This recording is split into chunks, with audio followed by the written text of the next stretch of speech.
ఆంధ్రప్రదేశ్లోని ఎవరికి సాధ్యం కాదు, మీకు సాధ్యమైంది. అంతటి గొప్ప స్థాయిని చూసిన మీరు ఇప్పుడు రాబోయే కష్టకాలాలు ఎదుర్కోబోతున్నారు మేడం. మా తండ్రి గారి నుంచి పౌరుషం అనేది కొంచెం ఉంది నాకు.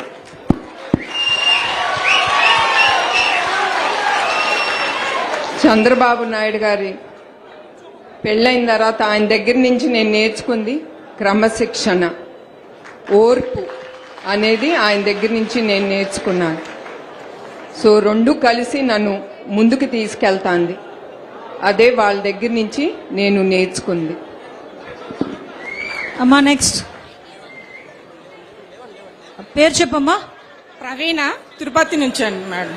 చెప్పమ్మా, అడిగమ్మా, అమ్మని అడుగు. కొంతమంది అరెస్ట్ అయినప్పుడు వాళ్ళ ఇంట్లో నలుగురు తప్ప ఊర్లో ఒక 10 మంది తప్ప ఎవరు